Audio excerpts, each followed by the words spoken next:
2월 1일 새벽 예배를 하나님께 드리겠습니다.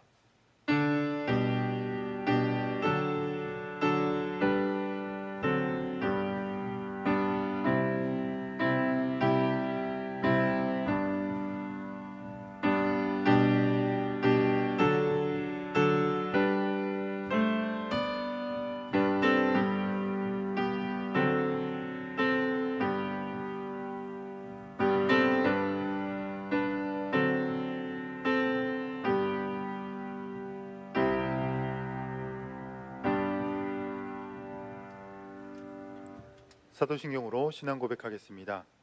나는 전능하신 아버지 하나님 천지의 창조주를 믿습니다. 나는 그의 유일하신 아들 우리 주 예수 그리스도를 믿습니다. 그는 성령으로 잉태되어 동정녀 마리아에게서 나시고 본디오 빌라도에게 고난을 받아 십자가에 못 박혀 죽으시고 장사된 지 사흘 만에 죽은 자 가운데서 다시 살아나셨으며 하늘에 오르시어 전능하신 아버지 하나님 우편에 앉아 계시다가 거기로부터 살아있는 자와 죽은 자를 심판하러 오십니다. 나는 성령을 믿으며 거룩한 공교회와 성도의 교제와 죄를 용서받는 것과 몸의 부활과 영생을 믿습니다. 아멘. 찬송가 528장 찬양하겠습니다. 528장 찬양하겠습니다.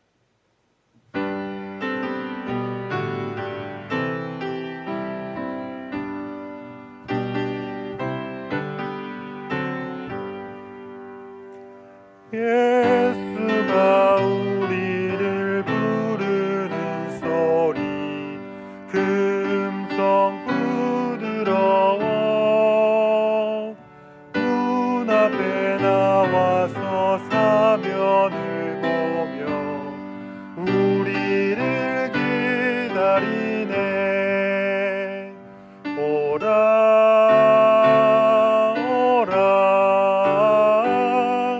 방황치 말고 오라.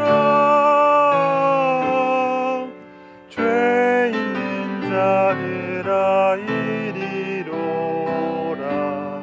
주 예수 앞에 오라.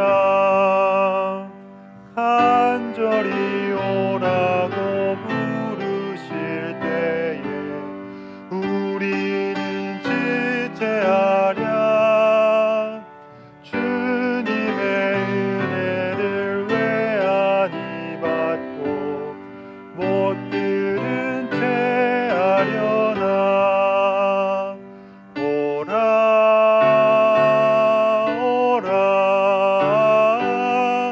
방황치 말고 오라.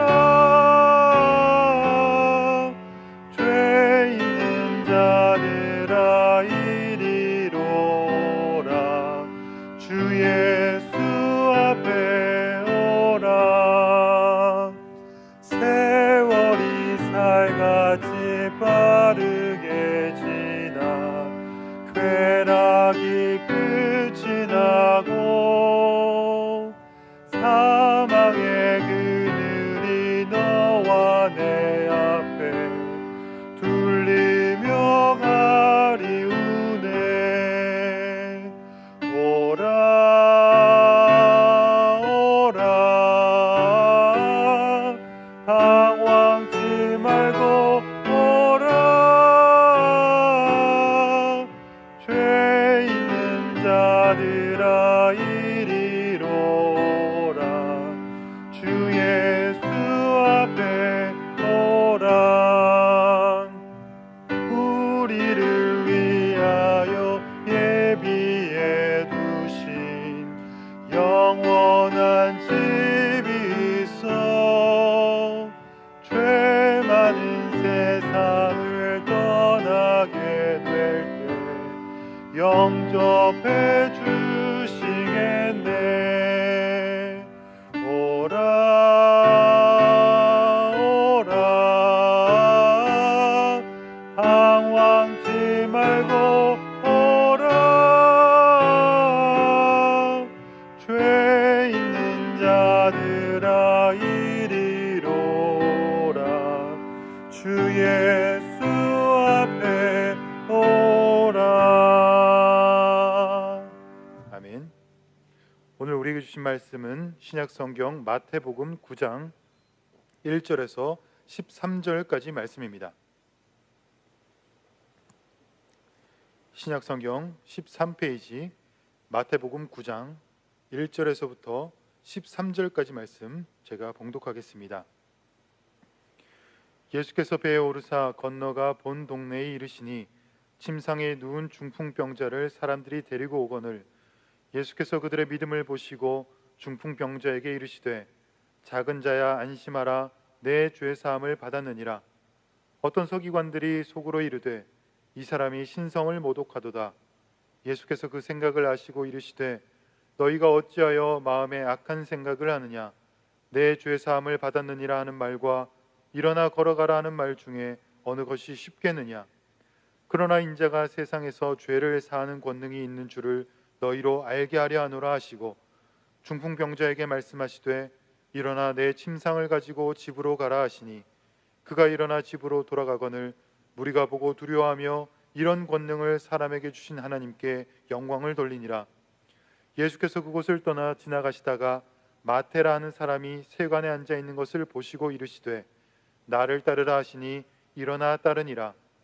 예수께서 마태의 집에서 앉아 음식을 잡수실 때 많은 세리와 죄인들이 와서 예수와 그의 제자들과 함께 앉았더니 바리새인들이 보고 그의 제자들에게 이르되 어찌하여 너희 선생은 세리와 죄인들과 함께 잡수시느냐. 예수께서 들으시고 이르시되 건강한 자에게는 의사가 쓸데없고 병든 자에게라야 쓸데있느니라. 너희는 가서 내가 긍휼을 원하고 제사를 원하지 아니하노라 하신 뜻이 무엇인지 배우라. 나는 의인을 부르러 온 것이 아니요 죄인을 부르러 왔노라 하시니라. 아멘. 함께 기도하시겠습니다. 하나님, 주의 은혜로 우리에게 생명을 주셔서 또 하루를 시작하게 하시고 이 하루의 시작을 기도와 말씀으로 출발하게 하시니 감사와 영광을 올려드립니다. 우리에게 맡겨주시는 인생 속에서 각자에게 주신 역할들을 잘 감당할 수 있는 하루가 되도록 주님 우리를 붙들어 주시며 우리의 일과를 감당하면서 하나님을 늘 마음에 품고 주님께 기도하며 찬양하며 하루를 살아낼 수 있도록 우리들의 심령을 주여 붙잡아 주시옵소서. 또한 때로는 살아가면서도 주님을 의지하지만 주님을 외면할 때도 있고 믿음이 흔들릴 때도 있습니다. 그때마다 주님 우리를 더욱 붙잡아 주셔서 주님을 더욱 끝까지 의지하게 하시고 그러므로 삶 속에서 하나님의 은혜를 충만히 체험하는 우리 모두의 하루하루가 되게 하여 주시옵소서. 오늘도 이 새벽 예배를 위하여 수고하는 손길들이 있습니다. 그 손길들 주님 기억하여 주시고 주님 앞에 영광이 되는 복의 통로로 사용하여 주시옵소서. 예수 그리스도의 이름으로 기도드립니다. 아멘. 오늘 본문은 우리가 잘 알고 있는 이야기로 예수님께서 침상채로 실려온 중풍병자를 치유하신 이야기와 또 세리인 마태를 불러 제자로 삼으신 그 내용이 바로 오늘 본문의 내용입니다. 어느 날 예수님이 복음을 증거하고 있었는데 몇몇 사람들이 중풍병에 걸려 있는 사람을 들고 예수님께 찾아왔습니다. 그래서 예수님께서 그 중풍병자를 치료해 주시는데 그냥 단순히 병을 치료해 주시는 것이 아니라 작은 자야 내 죄사함을 받았노라 라고 말씀하셨습니다. 그리고 그 얘기를 듣고 있던 그 자리에 있는 서기관들이 그 이야기를 듣고 못마땅해 여기죠. 저가 신성모독을 하는도다 라고 생각을 하게 됩니다. 그러나 예수님은 그들의 생각을 아심에도 불구하고 그 중풍병자를 치유하시고 죄사함을 선포하신 이야기입니다. 그리고 그 이후에 세리, 즉 많은 사람들에게 손가락질 받고 있던 그 세리였던 마태를 찾아가셔서 불러 제자로 삼으신 사건이 바로 오늘 본문에 나오는 이 두 가지 이야기입니다. 여러분들은 오늘 이 본문을 읽으면서 이 이야기의 주인공이 누구라고 생각하십니까? 오랫동안 병을 앓고 있었는데 예수님께서 병을 고쳐주셔서 침상을 들고 일어나 걸어간 인생이 완전 뒤바뀐 병이 낫게 된 이 중풍병자가 이 이야기의 주인공이라고 생각할 수도 있습니다. 또는 많은 사람들에게 손가락질 받는 세리였던 이 마태가 이제는 예수님께 부름받아서 제자의 삶을 살게 된 이 마태가 이 이야기의 주인공이라고 생각할 수도 있습니다. 그러나 오늘 본문은 이 이야기의 주인공은 바로 예수 그리스도다라고 명확하게 말해주고 있습니다. 오늘 이 본문이 예수님이 주인공이다라고 말씀하시는 것은 오늘 이 이야기를 읽고 있는 우리 역시 우리 인생의 주인공은 오직 예수 그리스도다라는 것을 알려주고 있다라는 사실입니다. 이 이야기에서 예수님이 주인공이신 이유는 오늘 본문 2절에서 볼 수 있습니다. 2절 말씀에 침상에 누운 중풍병자를 사람들이 데리고 오거늘 예수께서 그들의 믿음을 보시고 중풍병자에게 이르시되 작은 자야 안심하라 내 죄 사함을 받았느니라 라고 말씀합니다. 예수님께서 이 중풍병자의 병을 고치실 때 단순히 병을 고치신 것이 아니라 작은 자야 내 죄 사함을 받았다라고 죄 사함을 선포하십니다. 그러니까 예수님은 우리 죄를 사하시는 또 우리를 구원하시는 그리스도시요 구원자이심을 오늘 성경은 명확하게 이야기를 해주고 있습니다. 이렇듯 성경은 예수님이 이 이야기의 구세주요 주인공이다라고 명확히 이야기를 해주고 있는데 오늘 이 사건 당시에 예수님 말고 다른 사람이 내가 주인공이다라고 여기고 있는 사람들이 있었습니다. 바로 서기관들입니다. 서기관들은 예수님이 이 중풍병자에게 너의 죄사함을 받았다라는 이야기를 듣고 아니 하나님만이 죄사함의 권세가 있으신데 저 예수라는 사람이 어떻게 죄사함을 선포할 수 있는가라고 못마땅히 여겼겠죠. 그리고 또 근본적인 이유가 있었습니다. 서기관들은 주로 율법을 기록하는 일들을 감당했고 또 사람들에게 율법을 알려주고 가르치는 일들도 주로 했습니다. 그래서 많은 사람들에게 율법을 기준으로 했을 때 이것은 잘못된 행동입니다. 이것은 올바른 행동입니다. 라고 알려주는 역할을 주로 했죠. 율법을 기준으로 했을 때 당신은 옳지 못합니다. 당신은 꽤 괜찮습니다. 라고 말해줄 수 있는 역할이었습니다. 즉 율법을 통해서 누군가에게 이게 맞다 틀리다 라고 말해줄 수 있는 자기 자신이 자랑이었고 율법주의를 가지고 있고 율법의 공로사상에 얽매여서 나는 율법을 이만큼 지켰는데 나는 율법을 이만큼 지켜서 누군가에게 알려줄 수도 있는데 라고 여겼던 자기 자신을 자기 인생의 주인공, 이 신앙의 주인공으로 삼고 있었다라는 것입니다. 하나님의 말씀을 기록하고 알려주는 역할을 하고 있으면서도 하나님이 주인공이고 하나님의 말씀이 주인공이지 않고 오히려 그것들을 가르치고 그래서 누군가에게 맞다 틀리다 죄다 아니다 라고 알려줄 수 있는 자기 자신을 주인공으로 두고 있었다라는 겁니다. 예수님은 죄사함을 선포하시는 권세자이신 구원자이시기 때문에 확실한 주인공이심을 오늘 본문은 말해주고 있고 그러나 그에 반대로 서기관들은 자기 자신이 주인공이라고 자기 신앙생활의 주인공은 자기라고 여기고 있는 착각의 모습을 보여주고 있습니다. 그런데 오늘 본문에서 이 서기관들 말고 정말 예수님이 주인공이다라는 올바른 마음을 가지고 있는 사람들이 있었는데 바로 이 중풍병자와 중풍병자를 들고 온 친구들입니다. 이 사람들은 예수님만이 이 중풍병자의 병을 치유하실 수 있다라고 알고 믿고 있었습니다. 그래서 어떻게 해서든지 예수님께 데리고 가야 한다라고 여겼죠. 그래서 중풍병에 걸려서 걸을 수 없다라고 한다면 침상채로 들고 가서 어떻게든 예수님을 만나야 한다라고 행동으로 보여주었습니다. 많은 사람들이 가로막고 있어서 도저히 갈 수 없다라면 지붕을 뜯고 지붕 위에서 침상을 내려서 예수님을 만나게 해야 한다라고 이들은 여겼습니다. 어떻게 해서든 이 중풍병자가 예수님을 만나게 해야 한다라고 이 사람들은 여겼죠. 왜냐하면 예수님이 이 중풍병자를 치유하실 수 있는 구원자라는 것을 믿고 있었기 때문입니다. 굉장히 대조되는 모습입니다. 서기관들과 이 중풍병자와 중풍병자의 친구들입니다. 서기관들은 자기 자신이 내 인생과 신앙의 주인으로 여겼고, 이 중풍병자와 이 친구들은 오직 예수 그리스도가 이들의 인생의 주인공으로 여겼다는 것을 오늘 성경은 명확히 비교해서 보여주고 있습니다. 그 근거가 오늘 본문에 자세히 나타나는데요, 중풍병자와 그 친구들이 침상째로 예수님 앞에 나왔을 때 예수님이 그들의 모습을 보시고 2절에 이렇게 말씀을 하십니다. 저들의 믿음을 보시고 라고, 믿음을 보셨다라고 말씀합니다. 그런데 예수님이 그들에게 죄사함을 선포하자 이 서기관들은 저가 신성모독한다라고 생각했죠. 그 모습을 보고 예수님이 서기관들의 모습을 보고 4절에 이렇게 말씀하십니다. 저들의 생각을 아시고, 즉 이 믿음을 가진 자들에게는 믿음을 보셨다라고 말씀하시고, 이 서기관들의 모습에게는 그들의 생각을 보셨다라고 말씀합니다.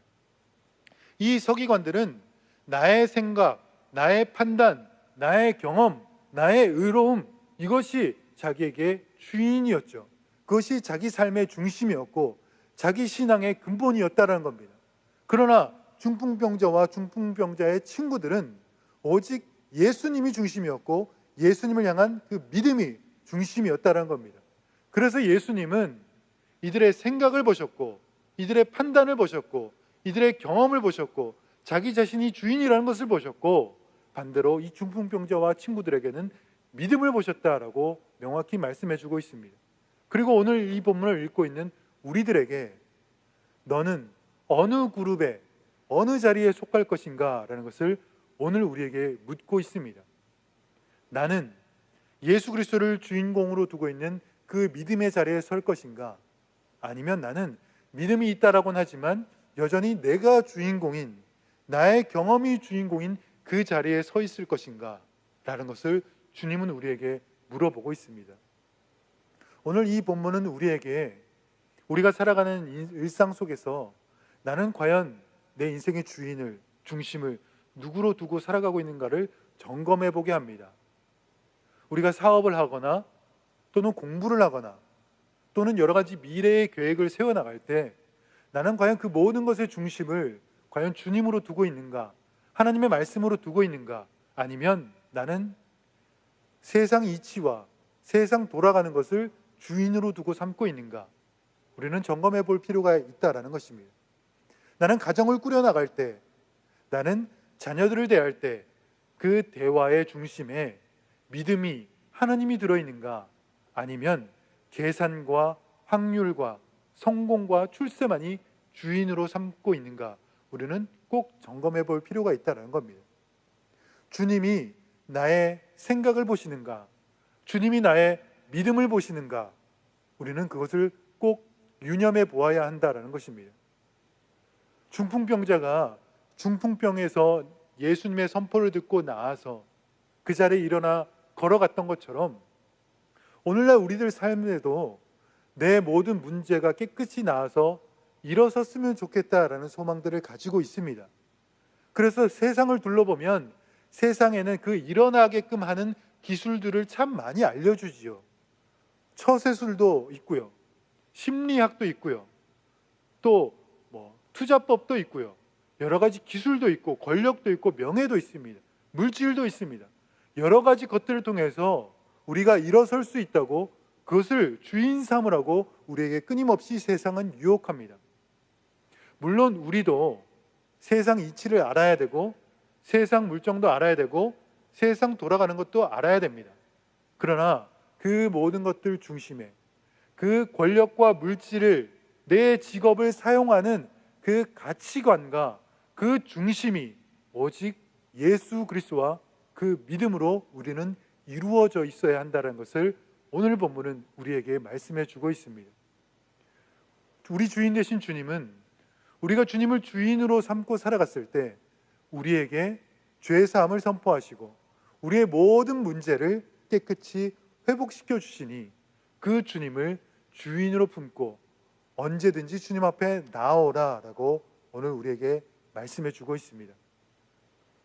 또 하나 우리에게 은혜가 되는 것은 우리의 주인 되신 주님이 우리에게 너희가 나에게 나오라 라고만 말씀하시지 않고 우리를 찾아오신다라는 사실입니다.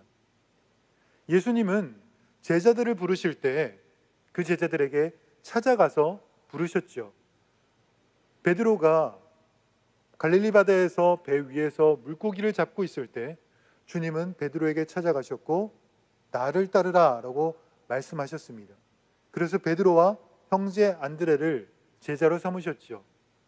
마찬가지로 오늘 본문에 세리 마태에게 주님은 찾아가셔서 마태에게 나를 따르라 라고 제자로 삼으셨습니다. 오늘 본문 말씀 9절 말씀입니다. 예수께서 그곳을 떠나 지나가시다가 마테라 하는 사람이 세관에 앉아 있는 것을 보시고 이르시되 나를 따르라 하시니 일어나 따르니라.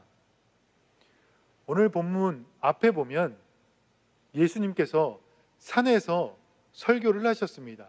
산상설교라고 하죠. 예수님께서 산에서 설교를 하신 이야기가 5장부터 7장까지 쭉 이어져 옵니다. 주옥 같은 말씀을 주님께서 전해주셨고 사람들이 많은 은혜를 받았습니다. 그런데 세리 마태 역시 예수님이 산에서 말씀을 전하고 계시다라는 소문을 들었을 겁니다. 참 은혜로운 말씀을 예수라는 분이 전하고 있습니다 라는 이야기를 많은 사람들에게 들었을 것이고 그 이야기를 듣고 회심한 사람들이 많다, 또 복을 받은 사람들이 많다라는 것을 다 듣고 알고 있었을 겁니다. 그러나 마태는 그 말씀의 자리에 있지 않고 여전히 이 세리의 자리에 있었죠.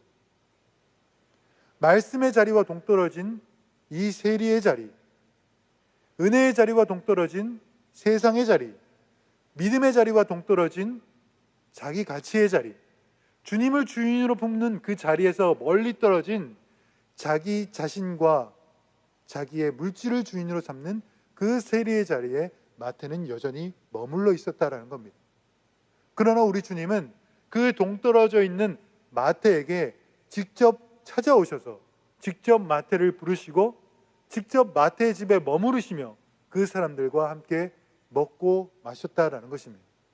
이것이 바로 우리 주인 되신 예수님의 모습입니다. 우리 주님은 언제나 우리와 함께 하길 원하시고 언제나 우리를 부르시고 언제나 우리를 치유하기를 원하시고 우리와 늘 동행하기를 원하시는 하나님이시다라는 겁니다. 그러니 우리는 늘 우리에게 은혜를 베푸시기를 원하시는 구주 예수 그리스도에게 매일매일 나아가고 주님의 은혜를 간구하며 주님을 삶의 중심으로 품고 살아갈 수 있어야 한다라는 겁니다. 내가 공부를 할 때도, 내가 돈을 벌 때도, 내가 돈을 쓸 때도, 내가 교회에서 봉사를 할 때도 그 모든 것의 중심에 하나님의 영광, 오직 하나님을 향한 그 믿음을 두고 살아갈 때 주님은 우리들에게 찾아오셔서 우리가 행하는 모든 삶의 자리와 그 고통의 자리와 우리의 헌신의 자리에 동행하셔서 일어나라, 너가 회복되었다라고 선포하시며 복 주시는 주님이 바로 우리 주님이시다라는 것입니다. 그러니 우리는 이 주인 되신 예수 그리스도 음성에 순종하면 됩니다. 나를 주인으로 삼고 따르라 라는 이 예수님의 말씀에 아멘, 내가 주님을 주인으로 삼고 따르겠습니다 라고 고백하며 순종하면 됩니다. 나는 의인을 부르러 온 것이 아니라 죄인을 부르러 왔다라고 말씀하시는 예수님의 음성에 아멘, 주님, 제가 죄인입니다, 나는 주님이 필요합니다 라고 고백하며 주님의 은혜를 간구하며 살아가면 되는 것입니다. 그러할 때 주님은 우리의 주인 되어 주셔서 우리와 늘 함께 하시고 우리 죄를 사하시고 우리를 선한 길로 인도하실 것입니다. 오늘 하루도 주님을 주인으로 품고 살아가셔서 주님이 주시는 놀라운 복과 은혜를 충만히 누리시는 모든 장석의 성도님들 되시기를 주님의 이름으로 축복합니다. 아멘. 기도하겠습니다. 하나님, 오늘 말씀을 통하여 내 인생의 주인을 하나님으로 두고 있었는지를 돌아봅니다. 나를 구원하여 주셨던 그 감격을 내가 때론 잃어버리진 않았는지, 하나님을 향한 그 열심과 중심이 때로는 다른 곳으로 시선이 향하진 않았는지 이 시간 말씀을 통하여 돌아봅니다. 주님을 처음 만났었던 그 감격을 잃어버리지 말게 하시고 구원자 되신 주님을 늘 내 인생에, 내 직장에, 내 학업에, 내 가정에 주인으로 모시고 살아가서 주님과 늘 함께하며 은혜 누리는 인생이 되게 하여 주시옵소서. 때로는 세상의 가치가 능력이 있어 보이고 절대적으로 보여도 우리는 오직 주님이 우리와 함께 하시고 우리를 부르시고 우리 손을 놓지 않는다는 것을 잊어버리지 말게 하시고 세상의 가치들을 지혜롭게 잘 사용할 수 있는 지혜도 우리에게 허락하여 주시옵소서. 오늘 하루도 주님의 주인 되심을 믿고 담대히 살아가 승리하는 하루가 되게 하시기를 예수 그리스도의 이름으로 기도드립니다. 아멘.